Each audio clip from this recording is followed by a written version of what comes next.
Hi, Laura. Welcome to the show. Thank you. Thank you so much. I'm thrilled to be here. Yeah, so am I. I was checking out your website. There's so much to talk about there, not just books, but of course, we're going to talk about the books and everything and all that. Before we get into it, though, why don't you tell us a little bit about yourself, your backstory, where you live, who you are, and what got to this point? Thank you. Yes, my name's Laura Elizabeth, and I just recently published my first book. I live in the Atlanta, Georgia area, and I've been in this area for about 6 years. And I work in the healthcare industry, and I am doing my books and touring and all kinds of things on the side. I write a story about an island that I love so much, and it is called Daufuskie Island, and that's the basis of my book. Okay. Do I understand correctly that's in North Carolina? It's in South South Carolina. Carolina. Okay. Yep. And it's off the coast of Hilton Head, South Carolina, in between Savannah, Georgia, and Hilton Head, South Carolina. I know I passed through there a few times. I think it's a beautiful country. It's lovely. It's called the Low Country, and it's my favorite spot. It was a vacation spot that we stumbled upon, and it ended up grabbing a hold of my heart, and it was very transformational for me and for my family. So it was like a little hidden treasure to find. Okay. So is that somewhere you lived before moving to Georgia? No, actually, I lived in Richmond, Virginia, and we stumbled upon this island and this region by happenstance. Actually, we were supposed to be traveling to the Grand Canyon. My husband, my two children, and our a neighbor was supposed to watch our dogs. And last minute, my neighbor said, "Hey, I can. I had this family emergency, and one of our dogs was a rescue yellow lab, and she really wouldn't have done very well in a kennel. So we considered canceling our spring break trip. And then the last minute, we said, let's see where we can go that's pet friendly, that we could drive to. It wasn't one of the traditional vacation spots along the Virginia, North Carolina, South Carolina coasts. And this was on the second page of Google. And we decided, why not? What the heck? Let's just take a chance. Hmm. And so on our first trip down there, it was really love at first sight. So it Yeah. was, we felt like we were supposed to be there. And that's what inspired you to write this book that we'll be talking about. Yes, it's this place, the magic that I feel when I'm there, what an impact it had on me, the sense of community I have when I go there. We ended up buying not one, but two pieces of property there in the many years that have passed since our first visit. And we've ended up just having just such great family time and built a whole community around being on this magical place. So Oh, it is the impetus for the story, for all right. sure. I noticed that it says book one. Yeah. Yeah, it's book one in a series. I'm hoping to publish at least five stories in here. I have the story outline of these books. I just finished on Saturday evening, the manuscript for book two. So a little bit harder to write the second one when the first one is out because, you're busy doing all the marketing and Hmm. and talking about book one. So book one was very focused. I sat down and I pretty much wrote it in a consecutively, and this one has been in between in all the other things. So it's been a Hmm. little bit harder to carve out the time allocated just to writing this book, but it's really just been a lot of fun to map out the stories. My vision is that the protagonist and her friends will be in all the books. And so the stories will rotate around them. And the characters will each play a pivotal role in their own way that's true to who they are for each of these stories. But the protagonist is an amateur sleuth who leaves her home in Atlanta and begins her life over again on this island. And So it is a mystery. The series is a series of mystery stories, but there's also some secondary themes like, finding your community and rebuilding your life as a middle-aged person. What does that mean to do that? What does it mean to leave behind the person that you were and, find a new identity at a different point in your life? There's so many times we're faced with challenges that you have to, through no circumstance, no fault of your own, find you in circumstances where you need to begin again. And how do you do that? Some people struggle, some people embrace the challenge, some people are a mix of all of it, so those are themes in these books, and also relying on not just yourself, even if you're a strong person and people tell you all your life you're a strong, independent person. Everybody needs somebody to count on at different times. And so the protagonist finds that out about herself as well. So lots of other things besides a mystery on a magical island that I love. Mhm. Now, however, it is a mystery, and I'm wondering, is it crime involved, or is it some sort of a mystery twist? What goes on there? The genre is a cozy mystery. So the crime appears, out of sight to the reader. We find out that there's been a crime. It is not a police procedural where we're walking through forensics and, investigation and those types of things. But there is a crime, and the protagonist, as an amateur sleuth, has to use her abilities and her resources to uncover things that will help her work with law enforcement to solve the crime. But she is really the person who uses deductive reasoning, power of awareness, just her communication skills to get people to confide in her, and her power of observation. So she puts together the framework for putting the science that the police finds together with her own knowledge, and she solves the crime. So Okay. Now, this is a beautiful place that inspired you many years ago. And when did you start writing this book? And how many years apart from when you first discovered it, when you came up with this idea that you're going to write about it in terms of a mystery? So we went to the island for the very first time in 2007, and in 2020, I decided that the island had gone through so many transformations and so many hard times.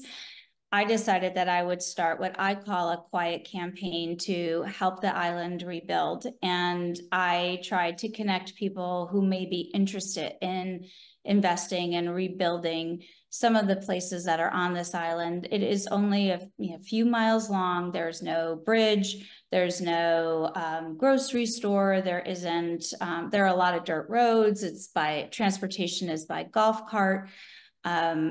So it is somewhat like a throwback in time. And because it was struggling through some development that didn't work out, some resorts that had gone bankrupt, I helped to try and find people who would be interested in rebuilding parts of the island, that hospitality component, as a way to get income flowing through the island again. I don't work in the hospitality industry. I did this project quietly, pro bono, just behind the scenes of essentially cold calling people and getting them interested in learning more about the island. That led me to reconnecting with someone I went to college with who had just written a book. And he said, that's an amazing story of somebody who would do work like this for no pay, for no fame, for nothing. You didn't do it for anything besides being called to do something that you felt you could use your skills for. So in that sense, it kind of aligns with the protagonist of the story, is that she didn't set out to be a detective. I didn't set out to be a hospitality developer, but we use the skills that we have to, make the world a little bit better in our small way. And so he connected me to his publisher, and the publisher said, it's a nice story, but you're not famous, and it's kind of a hard thing to do as in a nonfiction genre to write a story about leaning into your passion projects. So he suggested writing in a genre that I like to read, which was mysteries. And so I started writing the mystery in 2022, and at the end of 2022, I found out that it would be published, and then it was published in September of 2023. So it was quite the surprise for me because I didn't set out to write a mystery Hmm. series, but the feedback that we've had on the characters has been it's the people want more, to know more about the characters. They don't want the characters to end at the conclusion of the book. And so that's how it turned into a series. It's really been people who have been asking for more adventures of Wow. this core group of people, which is beyond my wildest dreams. It Sure. just is investing in something like the island because I love it is resulted in experiences that I could never have imagined just a few short years ago. The people that I've spoken to, the places that I've gone, it's been absolutely just mind blowing. Like even this past weekend on Sunday, and then upcoming two more events in the next weekend. The book has been turned into a mystery dinner theater production. Notice that. Yeah. Yeah. And it's like, if you had asked me just a few years Wow. ago, could you ever imagine the words that I wrote, to be spoken by people for an audience of, over 100 people? It's just really a very humbling thing. So it's just been a grand adventure all the way around from the very first time we went there to now. So I guess it's a long way of saying it's been almost 20 years from the day we stepped off the boat till, to now. And there's been miles and miles of adventure in between those 2 points. Yeah, I can imagine. I take it your project succeeded then.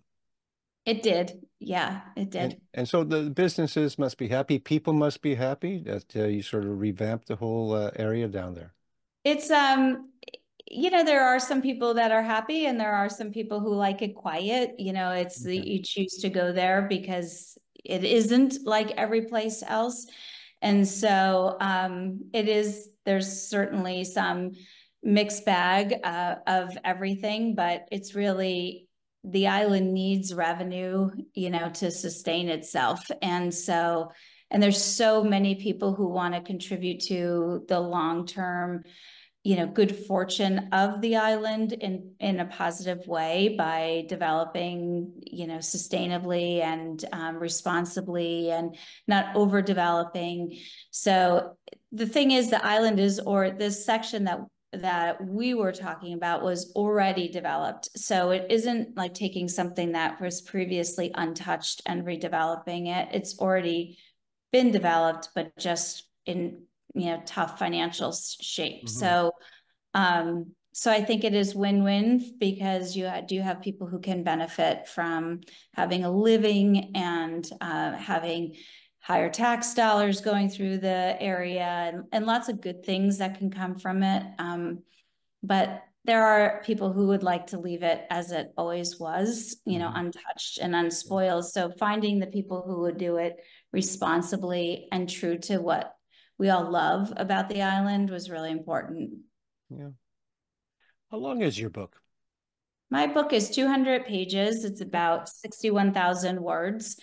Um, Good read. yeah, it's a quick read. There's a little bit of history in the story. The island itself has a long, long history. Native Americans were there 5,000 years ago.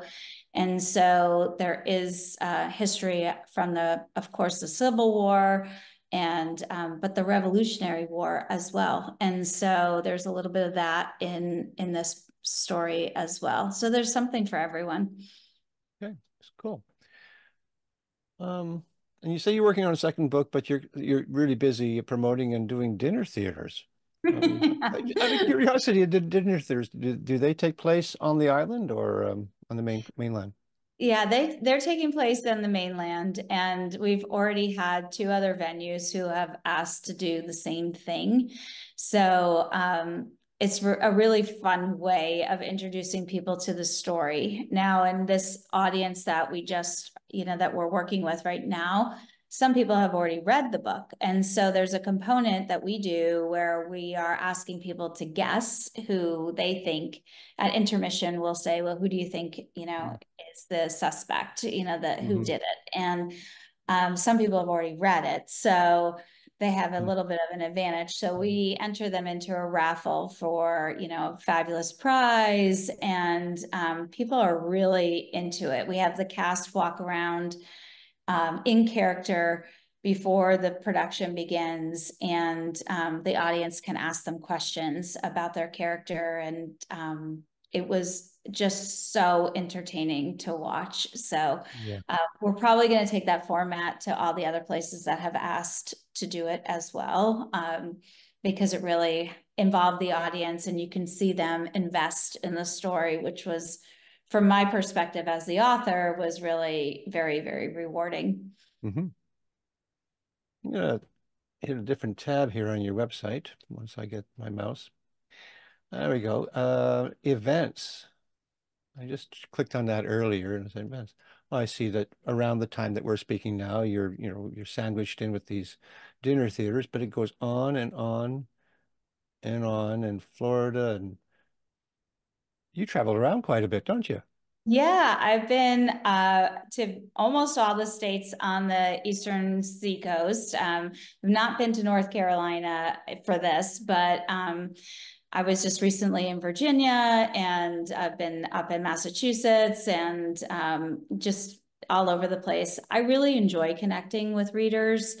And once we get out of this region where people don't necessarily know about the island or the low country, like for instance, when I went to Boston, certainly some people had been to Hilton Head and had heard that before, but they don't live it, like we live it here. And they have a different perspective on bridgeless islands. Like in Massachusetts, you might be talking about Martha's Vineyard or Nantucket or, some other place. And so, and each of those islands have their own culture. And so it's been really fun to talk about the differences in a southern island that is bridgeless, and some of the nuances of language, the indigenous people to this island, the Gullah people, what their traditions are. And it's just been really fun talking about some of the magical things about the island with, and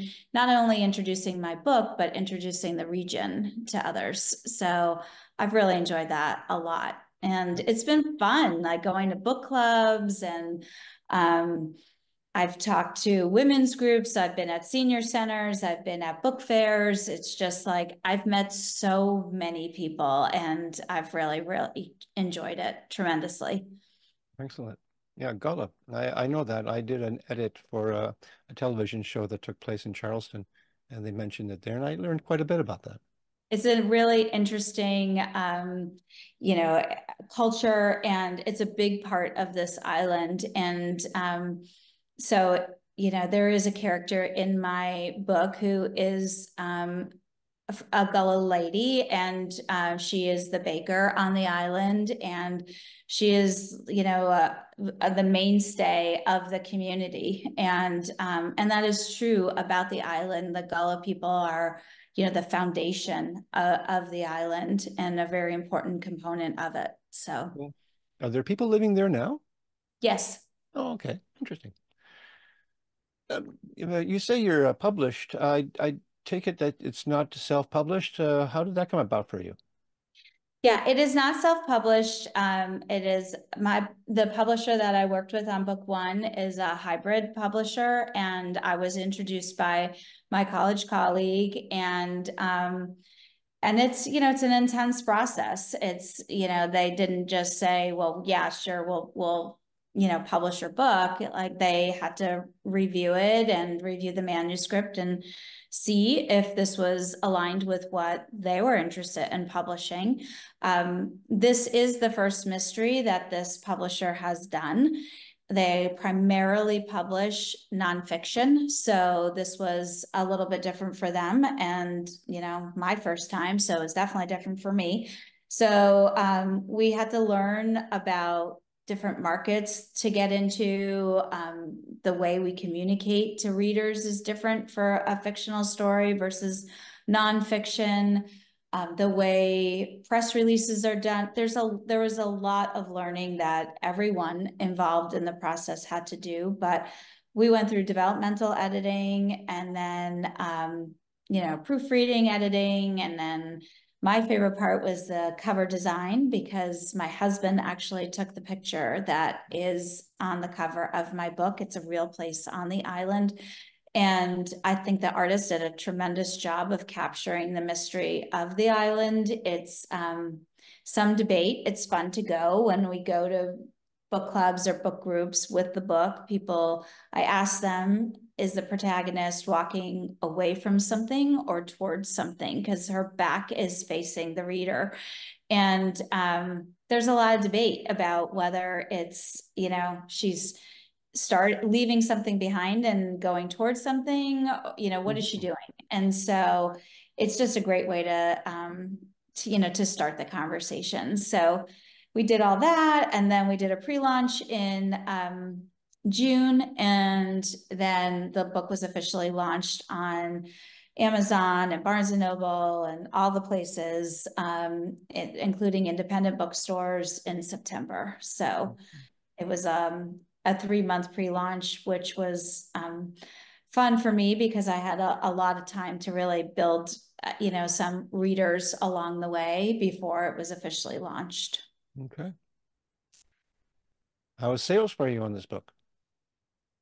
Better than I could have expected. We sold a couple thousand books, which for me as a first-time author is, a huge accomplishment. I went in thinking I'd be happy if I sold 100 books. So, for me to be at these numbers, has been really very, very exciting.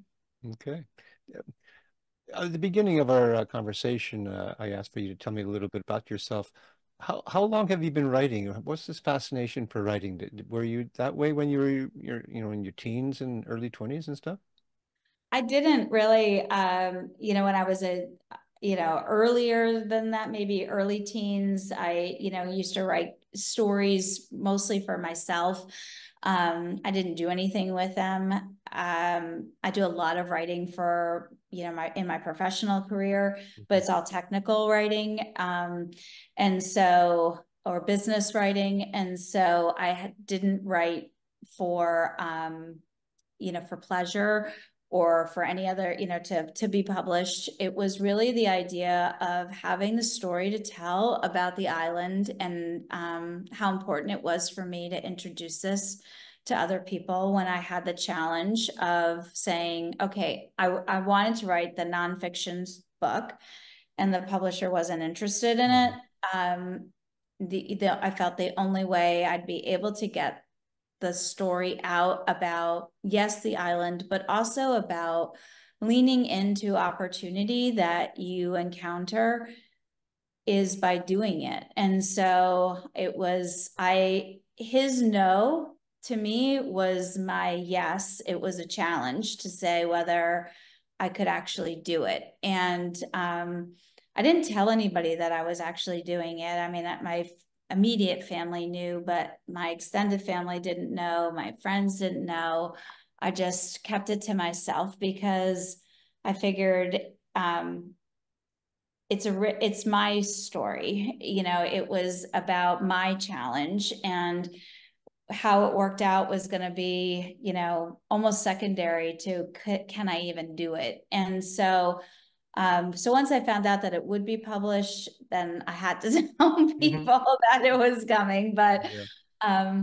that was almost just, do I accept the challenge of being able to do it? And it was hard, because I didn't have that practice Yeah. to do it. But really, once I developed who the characters were, they really stepped forward and told me the story of what they wanted to say and who they were. I really saw them very, very clearly.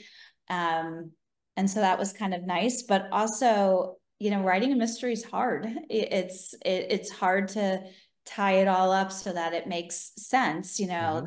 The clues, when do you drop clues, when do is something that you talk about, is it a clue? Or you don't want people to be frustrated either, that you're driving them down all these streets that are dead ends. So how do you engage the reader to want to keep going and find the things that you're leaving along? So um, what I do is I write, and then in my next writing session, I go back and edit and then start writing again. So like I'm always touching the manuscript, throughout the process. And I'll think about, like, would this really happen in real life? Is it believable? I'm not writing science fiction, so it is important that the characters are true, the story is real, you could imagine it happening.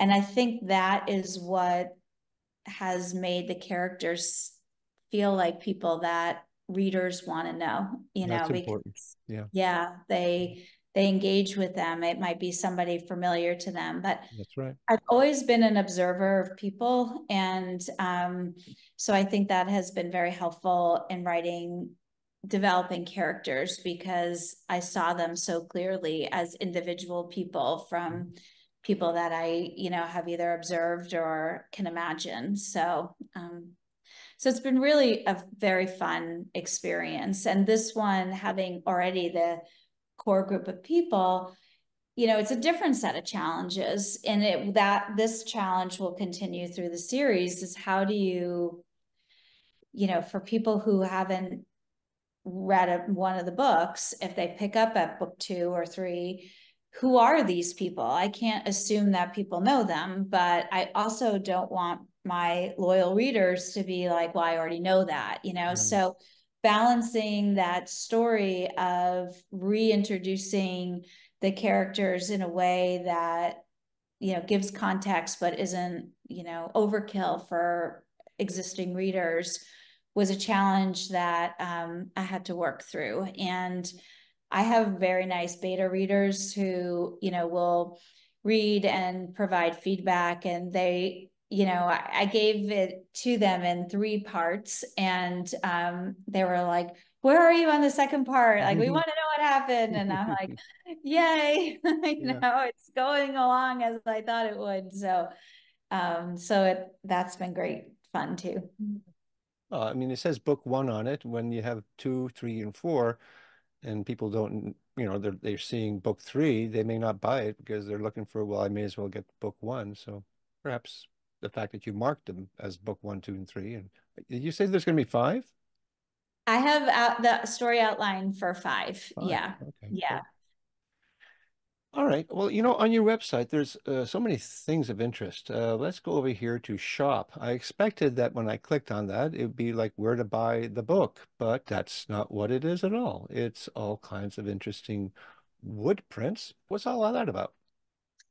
So we've been traveling to the island for all these years, and we have so many pictures of the places that we've been to on the island. It's so funny because there's really not much there, but when we go, we still take pictures, and move, videos and things as if it's our first time there. And we travel there, maybe, I don't know, 6, 10 times a year. So um, we always find something new to take pictures of, but there's so much to explore and to see, and the natural beauty of the island, these tall oak trees that just tower over you. They've been there for hundreds of years with their big canopies and all the Spanish moss like dripping from their branches, and the branches like intertwining with each other, like touching each other and connecting with each other, and the beautiful beach with driftwood. And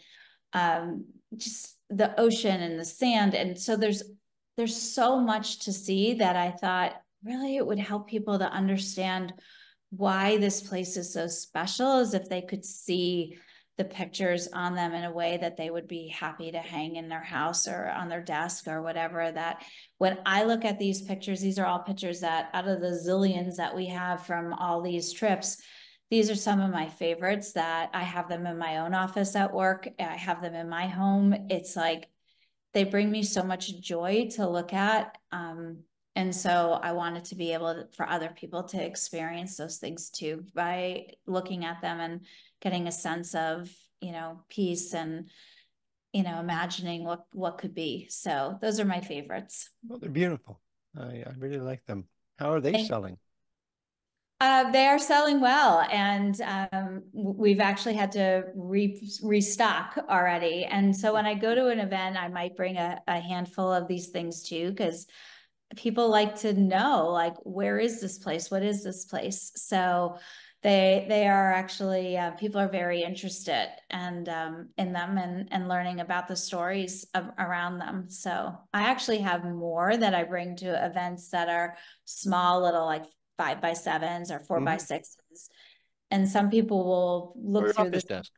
Yeah, yeah, they'll look through them and be like, oh, like I tell me about this. And we just have so many stories about them. So I'll bring them with me, and it's a good way for people to relate as well for the places that they've been to.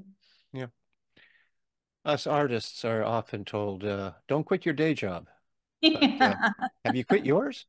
I have not. Okay. So I have not.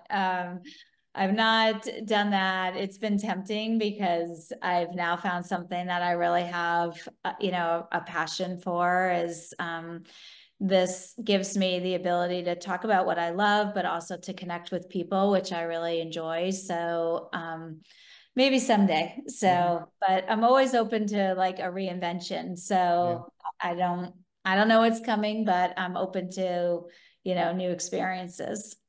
So you went there in 2009. It's 2024 now. Your kids have grown. They How old are have. they now? So I have a 32-year-old daughter and a son who is almost 26. Okay. I never would have guessed that. Um, Thank you. okay. So, Well, I was going to say, what do your kids think of this? But they're grown adults. What do yep, they're grown adults. Yep. It was actually my son who we went in 2007, and he was the one who first felt what we call island magic. We were on the Hilton Head embarkation side, taking the boat over, and he said, I feel like we're going to be here, again. And I said, well, we will, because our car's here, we're taking the ferry over, so we will come back here. And he said, no, I feel like we're going to be here like many more times. And I said, like, what makes you think that? And he said, I just feel it. I feel like we're gonna be here. Like we're gonna like it here. And it was his first time to Hilton Head. We moved from Connecticut to Virginia, and so this was our vacation. We had never been to South Carolina before. So he would have had no way of knowing this. We didn't really look at any pictures. It all Right. happened so quickly. We weren't even supposed to be there. So um, it just was something that he felt a pull to right from the beginning. And then we took the boat to the island, and we were all like, this place is just it. There you It go. was just like he was right. So but like intuitively he felt that. And we've all always felt a very strong connection to this place. And so it has been really wonderful to travel to some place that is kind of remote and not built up with your kids at all these different phases. They're 6 years apart. So we're already starting with, two kids in two different phases of Yeah. their childhood. But all through the teenage years and going to college and, then graduating from college and beginning their lives and, moving and spreading their wings and going to go to these places where it's really, people would say, well, I could never go there with my kids, and I would think like it was the most incredible thing to go and have them without any distraction. You know, we didn't have all the things, the amusement parks or touristy things, that it was just us. And so we had them, but they also had us. You know, they Mhm. had our undivided attention, and we had incredible family times by really not doing really anything at all besides this fun that we made for ourselves. I always like to do something every day of a vacation, regardless of, you know, the fact that we've been there so many times. There's nothing new left to explore, but we'll do something. And so when they were younger, you know, like still children, I would have a scavenger hunt or a treasure hunt, or we'd have, you know, breakfast on the beach, which was different, and or ice cream sundaes on the beach, or finding things like, you know, just exploring. And it really wasn't about doing anything specific. It was just that family time together, that there's nothing that can erase, you know, the investment in that, you know, those phases of life. And so I think I'll always be grateful for the time that we had on the island, because I had my kids all to myself for these weeks at a time, Mm. and it was really magical. So the island's very important to all of us for lots of different reasons. I can tell. You know, they say success is one thing, but I think it can be measured in a variety of different ways. Your story is beautiful. It's really heartwarming. Let me ask you a question. Do you have any advice for first-time writers who are nervous, not too sure how to go? Will it work? What should I do? Like, what internally did you have to do to get yourself to this point? Um, you have to be okay with feedback. That was hard for me. But to get to this point, I would say believe in yourself, you know, lean into the experience. If you feel called to tell a story, tell the story, you know, write the book, do the resort project, do what it is that something's telling you to do this. You know, the world needs that story. The world needs you to show us what you're thinking. It doesn't have to be perfect. There are a lot of people who are, writing and selling millions and millions of books. I did not go into it thinking that I was going to do that. I went into it for the ability to say, can I do this? Can I challenge myself that way? Like, set realistic goals, get advice from other people. The writing community is very, very supportive. And I think I struggled personally with feedback because the story was so personal to me. You know, it was, I knew this island, I knew these characters, I knew my why behind writing this story. So it was hard for me to hear, you know, well, I think that you should do this and that, you know, somebody flying in at 20,000 feet saying, you know, the formula for business would work better if you did that. Like, that wasn't my objective. My objective was telling a story that was true to, you know, to the place that I love. So have your values, you have your priorities, and write your story the way you do, but seek good advice and be open to it and learn to accept what are you willing to change, and what can't change, you know? So I guess it's kind of a convoluted message, but there's a lot of components that go into writing a story because it's so personal. Like, we write things that are near and dear to us. We've imagined them.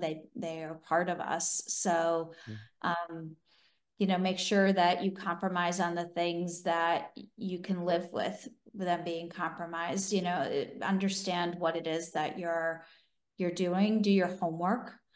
You know, ask other people for advice, and authors are really free, you know, are very supportive of each other. They So are. Yeah. a lot of good advice from other authors and guidance on things that I've struggled with. I've asked for feedback from them and I've gotten it, and it's been valuable. So, um, I think ultimately, like in anything, you need to know who's giving you advice and why are they giving it to you, and is it fair? Is Hmm. it fair feedback? But um, at the end of the day, if you feel called to do it, take take the challenge. Do it. You even if you sell Mm. just a few books, it's your story to tell, and I think it's a really incredible thing to go through the process and have people celebrate that with you. Well, well said, Laura. This has been marvelous. I've really enjoyed myself. Me too. I Thank you. have. Thank you. I think we covered it all. I think Got so it. too. And you've given me a lot of B-roll. I'm an editor. I am insatiable for B-roll. So I think this is going to turn out to be a really nice episode. Excellent. Okay. Excellent. I'm so happy. I'm so And happy. when you write other books, look me up. We'll get you back on here. We'll keep talking. Wonderful. Thank you so much. I'd really appreciate that. All right. You take care of yourself, Laura. Thank you. You too. Bye-bye. Bye bye.